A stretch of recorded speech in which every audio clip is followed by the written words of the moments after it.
Ninamshukuru Mwenyezi Mungu. He thanked the Lord kusimama mbele zenu, to stand before you. na nashukuru baraza la kanisa, And he also thanked the leadership kwa kunipa muda ili kusimama mbele ya wateule wa Mungu. to give him chance to stand before the church of Mimi ni God. mwanadamu tu, He is only a human being kama gisi na wewe ni mwanadamu, as you are. lakini tunaye Mungu mzima, But we have a living God yuko katikati yetu mahali hapa. who is among us right here. Haleluya! Amen. Nitaenda kutoa shukrani kidogo au ushuhuda kidogo. He will give a short testimony. Tarehe 11 On the 11th, kwa huu mwezi tuko nao, in July, nimeona mkono wa Bwana. he has seen the hand of God. Kijana wangu anaitwa Bienveni, His son, Bienveni, alifanya aksida. he had an accident. Wakati alikuwa kitoka kazini, alikuwa kitoka sehemu fulani. He was coming from somewhere Kwa ile wakati mvua ilikuwa inanyesha sana, when it was raining hardly, or when it was raining very heavy. mbele yake kulikuwa gari ilikuwa na trailer. There in front of him there was a car that had a trailer. Na nyuma yake kulikuwa truck. And behind him was a truck. Kufuatana na mvua jinsi ilikuwa nyingi, Because it was raining heavy, yule wa truck alikuja na speed, yeye alikuwa katikati. the truck driver came on high speed and his son was in the middle. Wakati alikuwa mule katikati, And when he was in the middle, truck driver akamgonga kwa nyuma. the truck driver hit him from behind. Na yeye akaenda kugonga ile gari ya trailer mbele. And so he was pushed forward and hit the car that was in the front. Yaani gari nyuma ikapondekana. So at the back of the car was hit. Truck driver akawaza kwamba kijana anakufa au mtu anakufa. The truck driver thought that the young man has died. Lakini huyu Mungu, But this God, alitenda ishara. he had done miracle. Haleluya. Amen. Ilipofika muda mwingine, There was another time, ni mimi sasa nitaka kufanya accident, nilikuwa naenda nyumbani. he was him who almost had an accident when he Hii was juma going home. ilipita, The what? hii juma inapita. The past Thursday. Ilikuwa Thursday. It was on Thursday. Ninakuwa karibu na traffic, na navuka traffic ya kwenda kule kwetu Logani. He was got to go through the traffic going home, Logan Lee. Wale wanapajua kuko petrol station. The people know on the petrol station. Kingston kuko barabara, gari za kutoka kule zilikuwa zinashimama nyingi sana. There are so many cars that was stood or was on Kingston Road. Sasa wakati mimi niko nateremka, when he was going down, kukakuwa mtu ninakuwa karibu kufika akakataka kutenda. there was someone that he was getting close and that person turned sharply. Niliona Mungu katika gari. He has seen God through that. Hallelujah. Amen. Nilikamata fre, haikuwa ni mimi.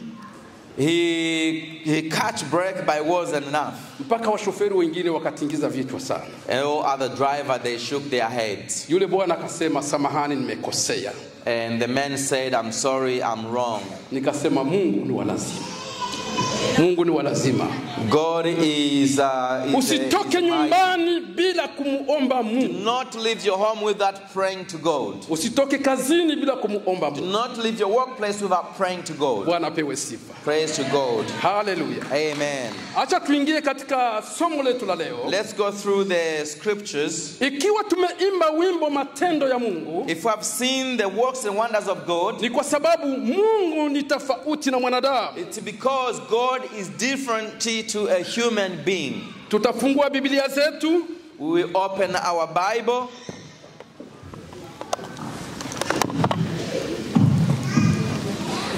Tutafungua Biblia zetu kwenye kitabu cha Wafalme wa kwanza. We open Wafalme our wa pili, Bible samahani. in the second King. Title yetu ya leo, Our title today, matendo ya Mungu kwetu ni ya ajabu. the action or the wonders of God are amazing. Mungu halinganishiwa na mwanadamu.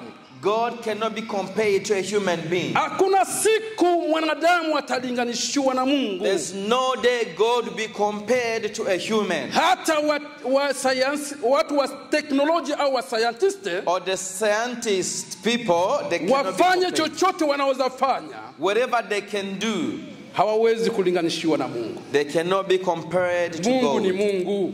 God is God. Hallelujah. Amen. Tusome hapa. Let's read in 1 King chapter 7. Mstari wake wa tatu, the third verse. Tutaenda kumalizia kwenye mstari wa 6. 3 to 6. Karibu kwa msomaji. Tusome.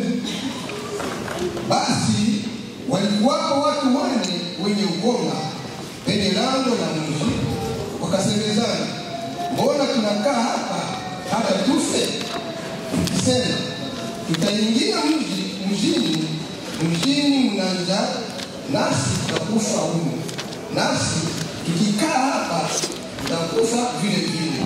Haya, twende tukaliendee jeshi la Washani, wakituhifadhi hai taishi, wakituua tutakufa tu.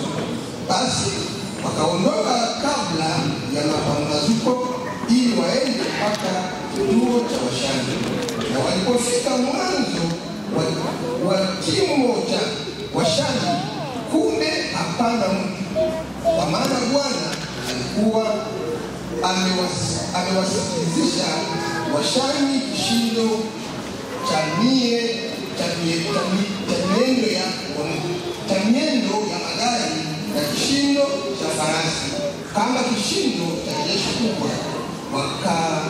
Wakaambiana, tazama, mfalme wa Israeli amewaajiri wafalme wa Wahiti na wafalme wa Misri waje wapigane nasi. Amen. Amen. Hallelujah. Amen. Hallelujah. Amen. Hizi ni habari za mji wa Samaria. This is the story about the city of Samaria. Samaria ilienda kutabiriwa na mtumishi wa Mungu Elisha. Samaria was prophesied by the servant of God, the prophet Elisha. Kusema kwamba njaa itakuwa katika mji ule. To say that there will be a famine. Lakini but kukakuwa akida au mchungaji au garde corps. There was a security or a keeper. Yes. Akasema hivi. And he said, kwa nini unasema maneno haya? Why are you saying such words? Je, Mungu hawezi kuyafanya? Hawezi kuyatimiza? Cannot God fulfill it? Mungu hawezi kubadilisha hii njaa iwe kupata chakula? Cannot God change this so we can have food to eat? Mtumishi wa Mungu Elisha kamwambia ule mlinzi. And Elisha told that servant, utayaona kwa macho lakini hawatayatumia. You shall see it with your eyes and it shall come to pass. Utayaona kwa macho lakini hautavitumia. Oh, you shall see with your eyes but you will not eat it. Hallelujah. Amen. Hallelujah. Amen. Tunasoma hapa watu wanne. We read about 4 people. Habari za watu wanaitwa watu wa koma. They are leprosy people. People had leprosy. Wale watu wa ukoma, those people with leprosy, ni watu wanazarauliwa sana. They are people who are dishonored. Hata kwetu ukiwa karibu na mtu wa ukoma, even if in our home, if you are with someone who have a leprosy, watakuambia atakuambukiza.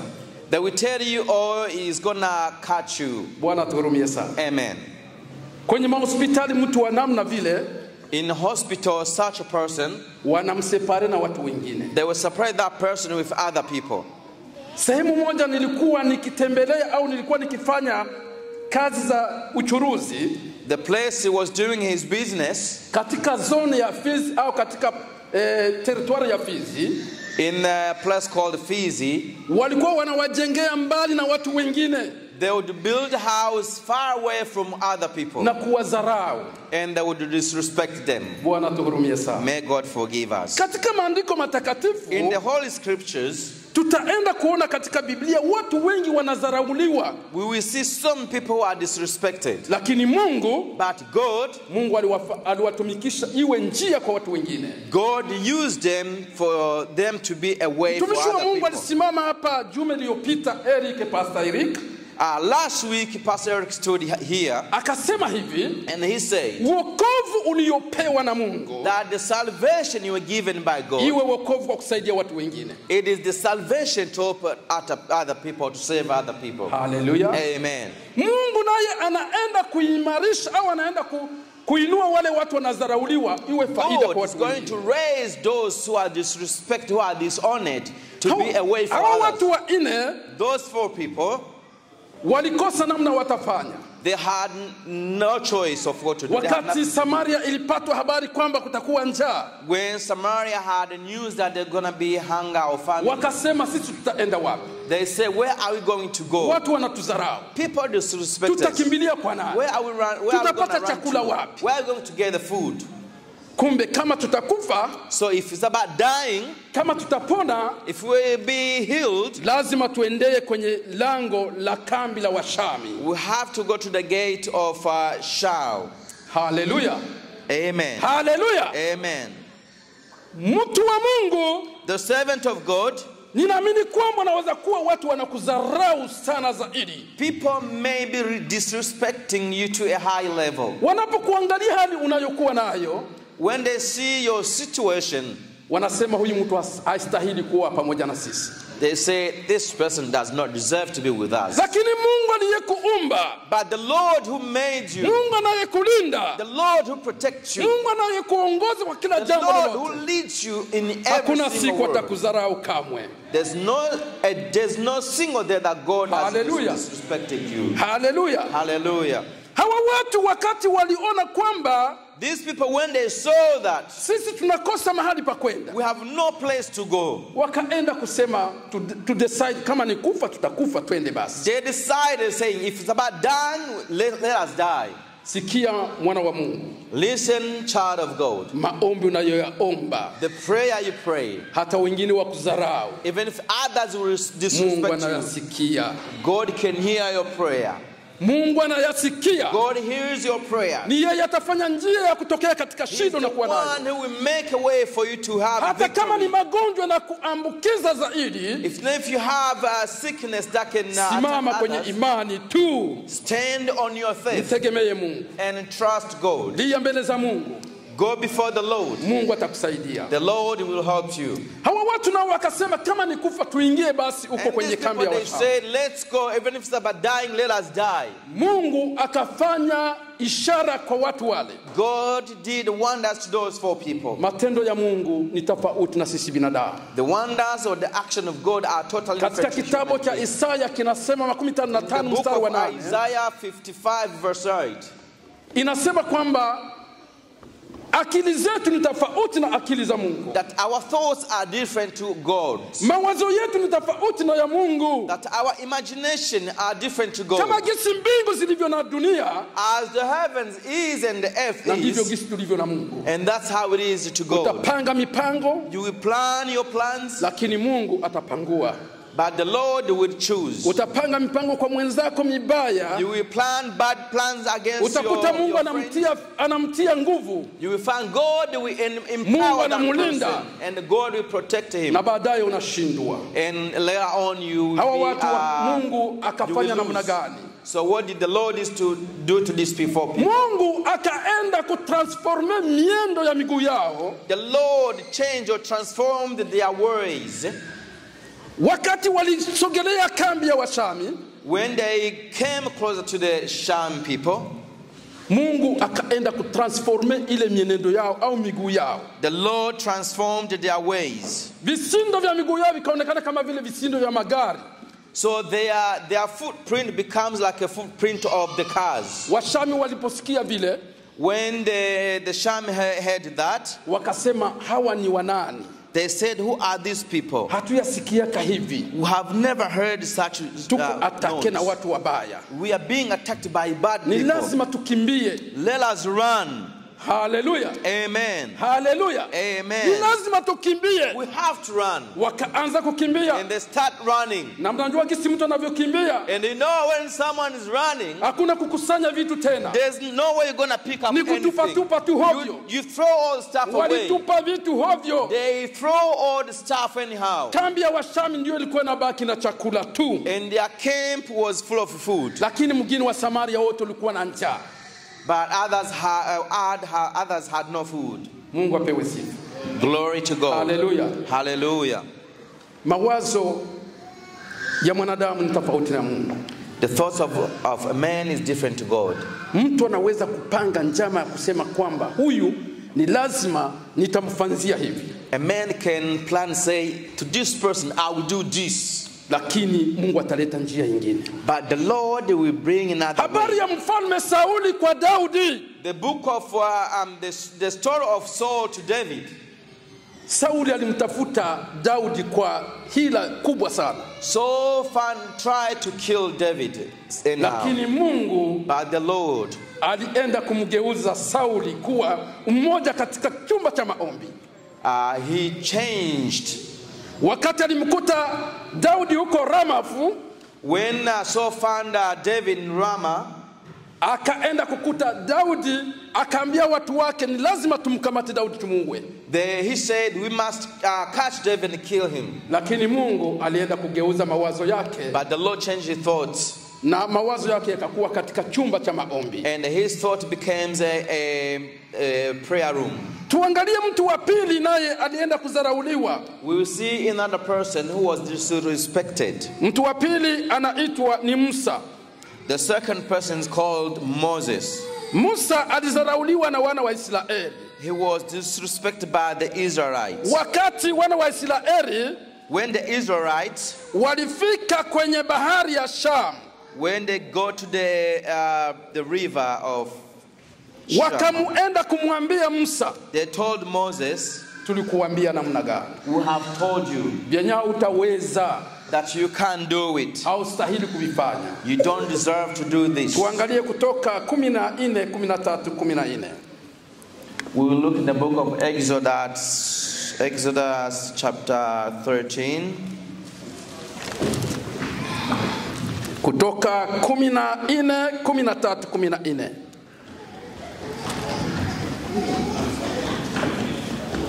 Kuvayo. Basi acha tusome mimi napapata karibu. Tusome kwa jina la Bwana wetu Yesu Kristo. Musa akawaambia watu, msiogope, simameni tu mkaone wokovu wa Bwana. Hakutafanyika leo, kwa maana Bwana atawafanyizia leo, na hao wa Misri mliowaona leo hamtawaona tena milele. Bwana atawapigania nyinyi, nanyi mtanyamaza kimya. Amen. Amen. Mose ishura abantu ati ntaco mutinya, mwihagararire gusa murabagakiza uhoraho agira ngo abazanire uyu munsi, kuko abanyegiputa mubonye uyu munsi mutazokongera kuhabona ukundi. Uhoraho niwe agira ngo abarwanire, namwe nimwinumire gusa. Amen. Hallelujah. Amen. Hizi ni habari za Musa. This is the story of Moses. Musa mtumishi wa Mungu. Moses, the servant of the Lord. Wakati Mungu alimteua kwamba ni yeye ndiye ataenda kutoa wana wa Israeli katika utumwa, when God chose him to be the leader to take the people from Egypt, akamwambia Mungu, and told God, mimi hawatanisikia, they will not listen to me. Mungu akamwambia, and the Lord told him, nitakuwa pamoja na wewe, I will be with you. Usiogope. Don't be afraid. Usiogope. Don't be afraid. Na Mungu akamtumikisha kama ipasavyo. And the Lord used him well. Kama jinsi mnajua historia ya Moses kwa ajili ya wana wa Israeli. The story of Moses upon the Israelites. Jinsi Musa alienda na Haruni mbele za mfalme Farao. How Moses went with Aaron. Hakuogopa. He was not afraid. Lakini but kipindi wa ndugu zake aliwaambia tuondoke sasa tumtumikie Mungu, when he told them to go and serve the Lord, wengine walimdharau, some disrespected him. hawakumsikia, They did not listen to him. ijapokuwa walienda naye, Although they went with him, hawakupenda. they did not like it. Walipofika jangwani, When they got to the desert, wakakuta jangwani hakuna they chakula, found no food at all. wakakuta jangwani hakuna They maji. found there's no water. Walipofika kwenye bahari ya Sham, bahari ya Sham, ya Red Sea. Oh. bahari nyekunda, When they got to the Red Sea, wakati walifika kwa ile bahari, when they got to that river, Red Sea, yeah, wakashindwa namna ya kufanya. they said, what can we do? They failed what Je, to do. tutaenda wapi Musa? Where are we going, Moses? Tulikuambia namna gani? What did we tell you? Kwa nini hawakutuachia kule Why Misri? did not leave us in Eske Misri Egypt? hakuna makaburi? Are you saying there's no tombs in Leo Egypt? tuko wapi? Where are we now? Haiwezekani. It is impossible. Tukikufa hapa If we die here, na watoto wetu with our children, pamoja na vitu vyetu, with all our things, tuko juu ya kichwa chako. we are on your head. Musa kawaambia, And Moses told them, kaeni kimya. be quiet. Dharau mpendo haiko mzuri. Disrespect, dishonor is not. Wakati mtu anakudharau, When someone disrespects you, atakuanzia kumguu, they will start from your leg anakufikishia kwenye nywele. and up to your hair.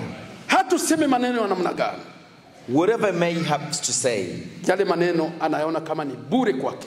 they will see your words as nothing. Hata mbebeye message ya kwamba Bwana nakuletea habari fulani hivi na hivi, Even if you bring good message of this and that, hata kusikia, they will not listen, kwa sababu wametanguliza kitu kinaitwa dharau. because they begin or started with. Kanisani ni vile vile. In the church, is similar thing. Unaweza kuta Wakristo They wanadharauliana, found Christian disrespecting each other, watumishi wanadharauliana. servant disrespecting each Huyo other. ajue kuhubiri huyu, He doesn't know how to preach. huyo ajue kuimba He huyu, doesn't know how to sing. huyo ajue hata kupanga viti mzuri. They don't even know how to make chairs. Haleluya, Amen. haleluya. Amen. Kama unaona mtu yuko katika hali namna vile, If you see a person is in such nenda a, kwenye maombi, magoti, if you see a person is in such a way, go to your Muombee knees Mungu, and pray to ili Mungu God amsaidie. so that God can help them.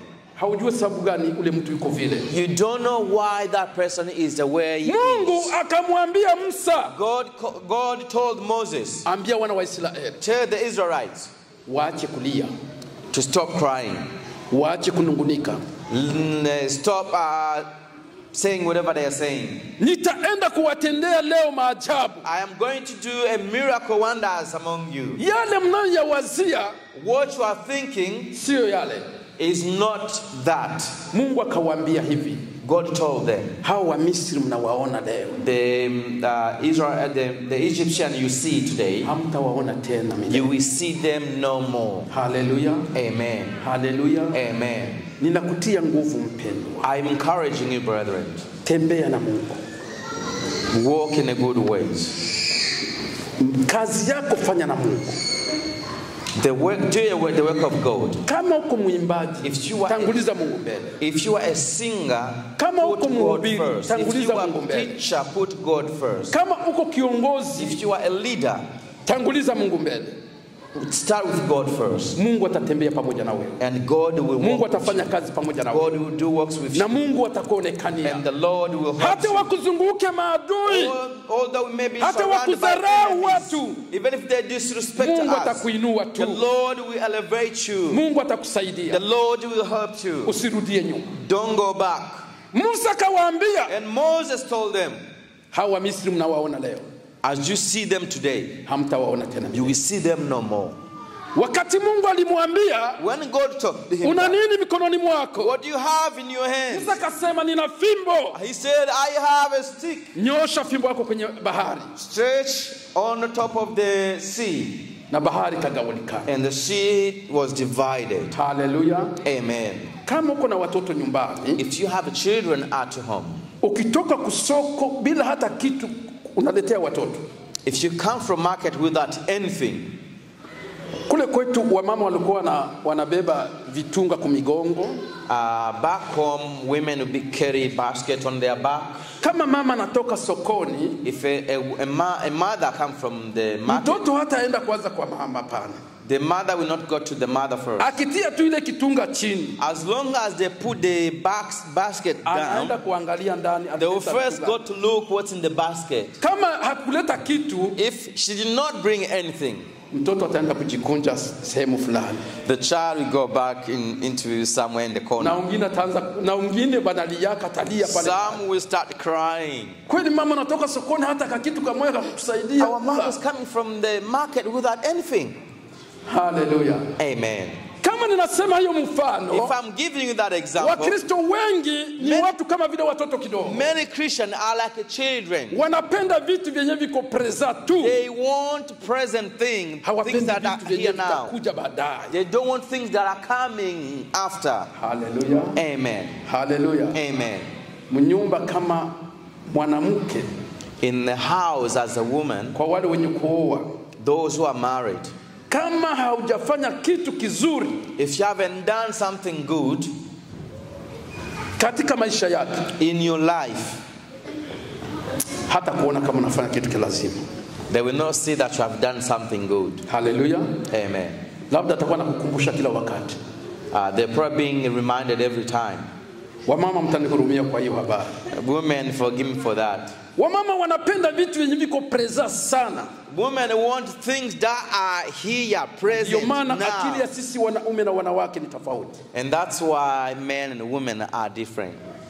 Mwanaume anaweza kuwa na subira, A man can wait, lakini mwanamke but a woman, hata kama kuko tatizo fulani, even if there is a problem, ni lazima anastahili kuwa wa kwanza. she has to be first. Hallelujah. Amen.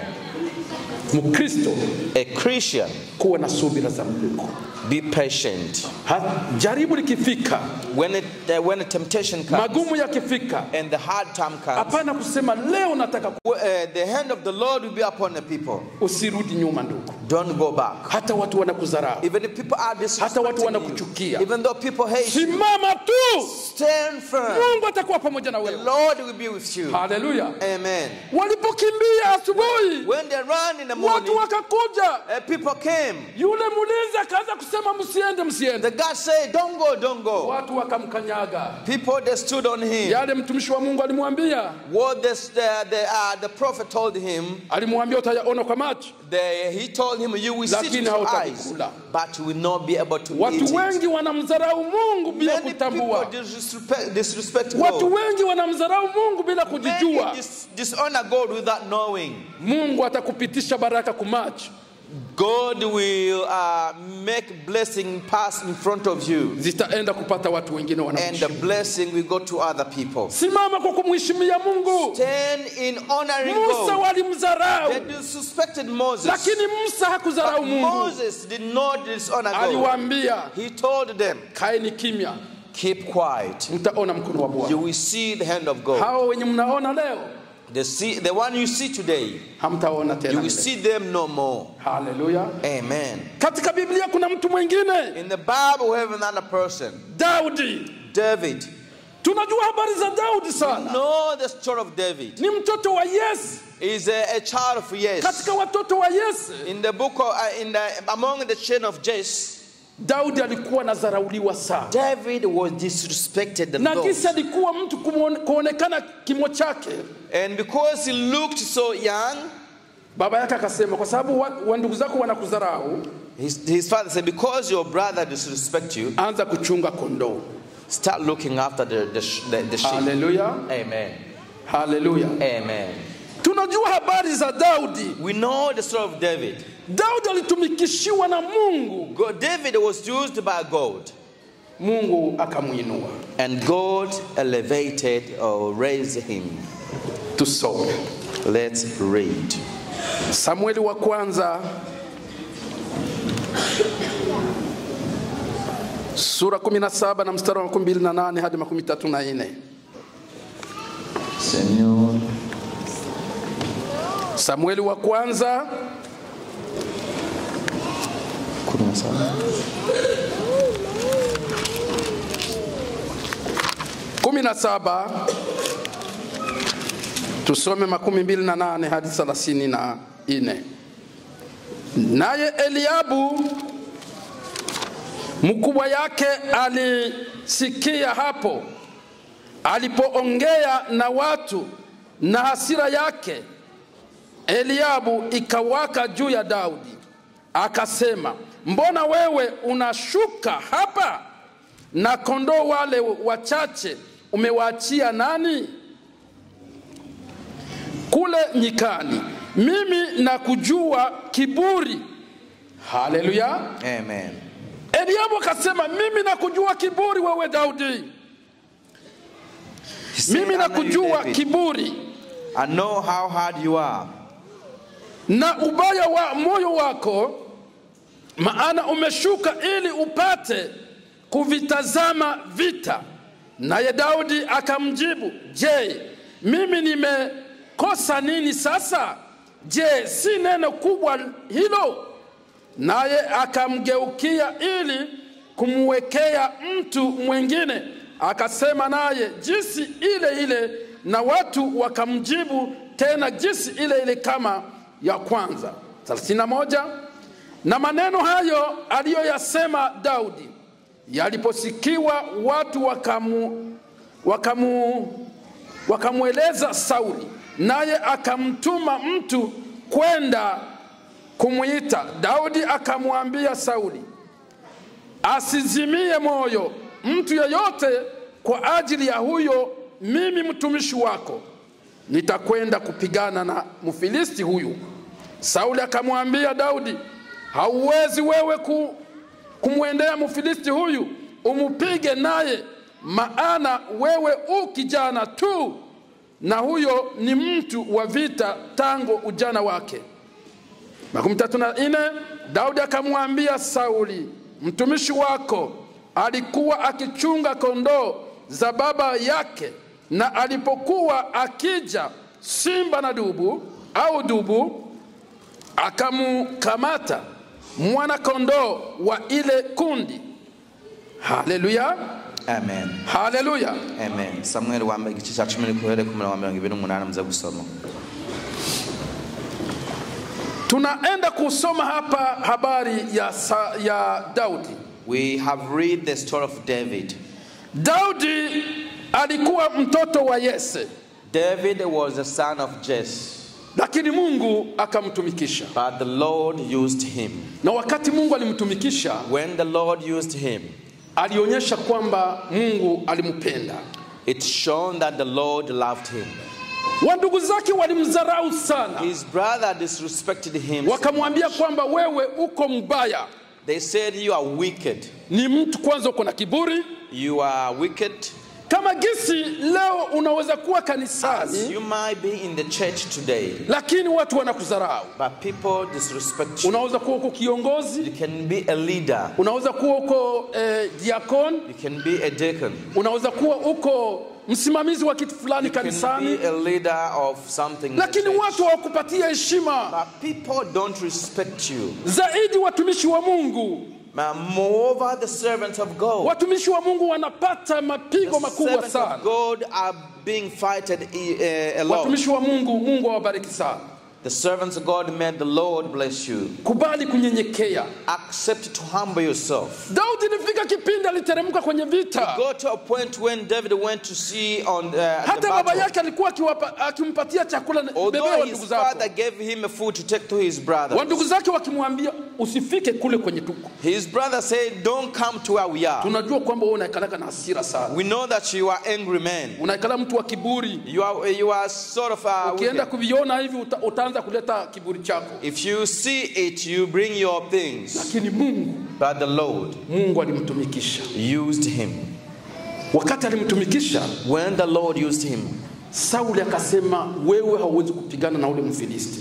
The Saul said, you cannot fight this Philistine. Kwa sababu hauko mzoefu wa vita. Because you are not used to Yule the ni shujaa wa vita tangu muda mrefu. He was a warrior for a long time. Ukiendelea kusoma hapa, if you continue to read, utaona jinsi Daudi alienda kumuua Goliathi. You will see how David killed Goliath. na Waisraeli wakapata ukombozi and the Israelites were saved kupitia Daudi. through David. Sema amen. Say amen. Haleluya. Amen. Ukombozi unaweza patikana kupitia wewe unayekaa hapa. The salvation can come through you who are sitting. Kanisa la Mungu linaweza barikiwa kupitia The wewe. church can be blessed through you, Lakini haujitambue. but you do not know yourself. Kubali watu wakudharau. Accept people to disrespect Kubali watu you. wakutukane. Let people insult Kubali watu you. wakuone kama haufai. Let people see that you are not Lakini simama, enough, tembea na but Mungu. stand and continue to walk with Simama katika God. mapenzi ya Mungu. Stand in the love of God, Kama the gisi will of hawa God. watu walienda kusimama na Mungu, As the people stood with God, hawakurudi nyuma. they did not go back, Waliona kwamba Mungu ndiye Mungu. but they have seen that God is now. Kumbuka habari wa vijana wale watatu, Remember the three young men, Meshaki na Abednego na Shadraka, Meshach, Shadrach, and Abednego. hawakuenda kutishika They kuabudu were miungu ya huyo shaken mfalme Nebukadneza.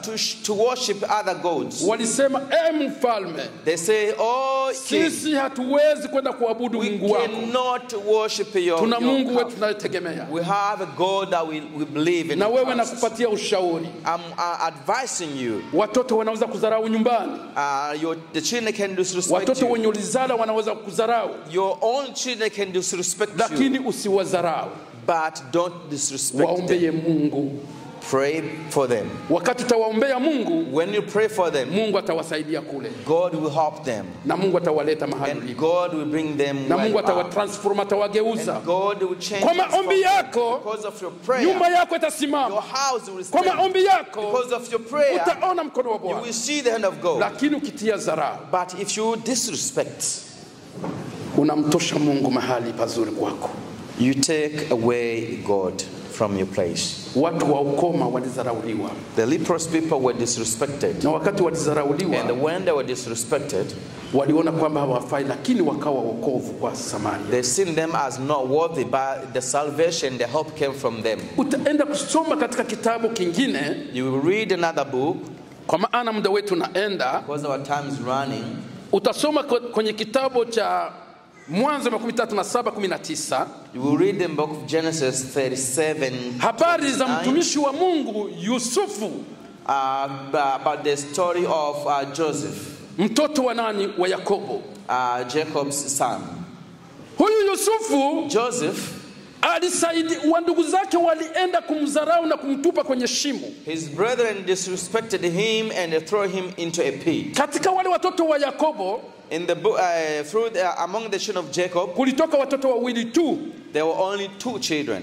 Wakati walisema msimuue huyu bwana, When they said, don't kill this ni person, damu yetu, he is our brother. kuliko mumuue, Instead of killing him, bora tumtupie sehemu fulani. we should chuck him somewhere. Bwana tuhurumie sana. May God forgive us. Wakati Yakobo njaa iliingia Kanaani, When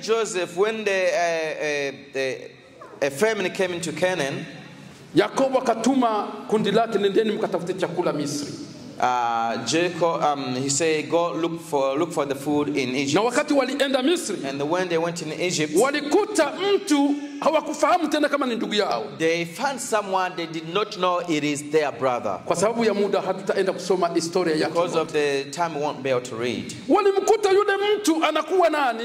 They found that person was Mfalme Farao alimuinua katika nchi ya King Misri. Pharaoh has elevated him in the land of Egypt. Wakati alienda kufafanua ndoto za Farao, When he translated the king's dream, Farao akamtia kuwa umoja kwa kuangalia Pharaoh nchi made him to be a prime Wandugu minister. zake wakakuja, chakula kilikuwa huko Misri. Pardon? Wandugu zake wakakuja wa Yusufu So his brothers came to the land of Egypt ili wanunue chakula so kule. they can buy food. Hawakumjua tena, They did not know him anymore, lakini but yeye aliwajua. he knew them. Haleluya, Amen. aliwajua. He knew them. Akawapatia chakula, He gave them food. wakampatia pesa, They gave him money. akawaambia rudieni na pesa zenu. He said, go back with your money. Akatia na vitu vya samani mule And ndani. he put worthy, expensive stuff. Walipofika nyumbani, When they got to home, baba, they say, Father, umekuta mtu we found someone. ni mtu tofauti na watu wengine. He is very different to all other people. Vyenye alitufanyizia, What he has done to us, baba akasema ni nini? he said, the father Umetupa said, pesa what did twende you do? tuuze chakula Misri. They said, you gave us money to go Lakini buy food. wameturudishia zile pesa. But they gave us our money back. Na magunia yetu mko vitu vingine aliingiza ndani. And in our bag there's some other stuff. Hallelujah. Amen.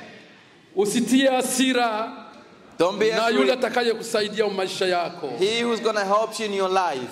Haujue nani atakusaidia. You do not know who's going to help you. Hata nyumba yako, hata watoto wako, hata wa ndugu Your zako. house, your brothers. Usitie hasira nao. Don't be angry with them. Waombee Mungu. Pray them to God. Hallelujah. Amen. Tumalizie kwenye kitabu cha Psalm. Tunaenda kusoma kitabu cha Zaburi. Tumalizie hapo. Zaburi 40. Zaburi 40. Zaburi 40 na mstari wake wa 5. Huyo mstari mmoja. Bwana Mungu wangu, umefanya kwa wingi miujiza yako na mawazo yako. Hakuna awezaye kuyafananisha nao. Kama ningependa kuyatangaza na kuyahubiri, ni mengi sana. Amen. Hallelujah. Amen. Bwana, oh Lord, umefanya mambo mengi kwa maisha yangu. You have done a lot of wonders in my life. Mshukuru Mungu kwa maana uko mzima. Thank the Lord because of your life. Kulala na kuamka si kwa nguvu zetu, ni neema ya Sleeping and Bwana. waking up, it is not because of our power. Sikia, nilikuwa nikitoka kazini. He was coming from work. Sikujua venye kwa njiani. He did not know what was going to happen away. Lakini mkono wa Bwana umenilinda. But the hand of the Lord protected him. Niliwaambia juu ya kijana wangu. He told you about his son. Hiyo ni safari ya pili anafanya aksida. His journey that he had an accident. Ya kwanza alifanya aksida Darwin. Where? Darwin. He had an accident in Darwin. Na ingine alifanya hapa. And he did not accident here. Ukizunguka kwenye mabarabara, if you are running around the road, utakuta misalaba iko pale. You will see cross. Wakati nilifikaka hapa, when he got here, nikajiuliza, he asked himself, makaburi yako hapa? Do we have tombs here? Lakini watu wakanambia, but people said, hawa ni watu walikufa na maajali ya magari. These are the people who died by accident. Ndio maana wanasia kumbukumbu mahali ameenda kupata ajali. And that's why they put a sign, a reminder of. Mpendwa, nimeona mkono wa Mungu. He has seen the hand of God. Acha nimsifu Mungu. Let him praise the Lord. Uliza wandugu waliokuwa Darwin. Ask those who were in Darwin. Watakwambia habari yake. They will tell you about his story. Yale nimepitia ndani. What he went through. Nastahili kumtukuza Mungu. He na wewe mtukuze Mungu. Mungu akuachilie kama. Acha kiburi tu. Acha dhambi. Mungu atakusaidia. Stop sinning and the Lord will help you. Basi namaliza. He is finishing. Kama huko, if you are there, ungali unakokotwa na mambo tofauti, and you are still facing, simama tuombe pamoja. Stand up so we can pray. Hakuna anayejua mwisho wa maisha yako. No one knows the end of your life. Unaweza kuwa uko mzima leo, you can be alive today. Kesho nasikia mtu anaenda. Today you hear that someone is gone. Tengeneza njia zako. Prepare your ways. Mungu yuko tayari. The Lord is ready. Yesu yuko karibu kuchukua kanisa. Jesus is about to take the church. Simama tuombe pamoja. Stand up so we can pray kama together. Kama uko mpendwa, if you are there, usijifunge. Don't hold yourself. Wakati utakapojifunga funga, if continue to hold yourself, shetani ataona kama na resire misio yake. The devil will see that he has won your chunguza hao watu waliwadharau wale watu wa ukoma. How people disrespect these people. Lakini but walipata kwenda kusaidia watu wengine. Mungu alipitia wale. But God went through them. Mungu akapitia Daudi. God went through David. Mungu akapitia Yusufu. God went through Joseph. Mungu akapitia Musa. God went through Moses. Na wengi. And many others. Biblia inatuambia. The Bible tells us. Wewe utakuwa mpitaji wa kanisa. You be unaweza kusaidia kanisa leo. You can be able to help the church. Simama na Mungu. Stand with God. Walk with the Lord. Usijirudishe nyuma. Don't go back. Kubali shetani umtupe mbali. Throw away the devil. Usikaribishe kiburi. Don't welcome. Katika mezali kuna vitu 7 Mungu anachukia. There's 7 people that the Lord hates. Kiburi kiko ndani. Hatred is among them. Wakati mtu yuko na kiburi, when someone is nazarau iko ndani mwake. The disrespect is in them. Utakuta mtu anajiona na kiburi. the people, they will be erasing themselves. Na dharau anatia pale. And they disrespect Mlishaona watu wa also. kiburi kisi wanaangalia naka. In the end, Kwanza na kuangalia hivi. the way they look, Anafunga sura. they close their Na eyes macho kabisa naifunga kama vile ya pusi. Kwa sababu ya nini? Why? Anakudharau. They disrespect you. Tajiri ukajenge karibu na tajiri. Nyumba yako ikiwa karibu na tajiri, If your house is very close to a rich wewe ndio person, utadharauliwa kila wakati. always you will be Lakini disrespected. kumbuka habari ya maskini Lazaro, But remember Lazarus, jinsi alisaidia. how he helped. Alisema mimi sina uwezo wa kusaidia wewe tajiri. He said, I am unable to help you. Lakini a rich kitu man. nimekutreat tangu ulikuwa hapo nyumbani kwangu, But the way I treated you since you were at my house, kumbe naomba msaada kwa ndugu zangu wenye kubakia huko. he's asking help for his brethren. Kupitia wewe Through you, unaweza kusaidia taifa lote. you can help a whole nation. Hallelujah. Amen. Nilete habari ya kwetu Kongo kwa leo. He brought the story of Congo. Kama sisi wa Kongomani tungali tunapumua, As Congolese are breathing, hata kama uko hapa, even if you are here, uko na familia kule, you have family back home. kuna sehemu leo Kongo ingekuwa nateketea na maafa mengi sana. There is a place where there is Ingeteketea na maafa mengi sana. they could be dying, Lakini but sauti ilienda kusaidia wale waliozarauliwa katika mapori, the voice went up those who were in the bush, na leo wanasimama imara. and today they are standing well. Wakongomani tungali tunapumua hivi. And Congolese Ni are kwa sababu ya wale breathing today. walizarauliwa. It is because of those Kubali who are wakudharau. disrespected. Accept to be disrespected. Utakuwa njia ya ule mtu Be mwingine. a way for someone else. Mungu awabariki sana. May God bless you. Amen.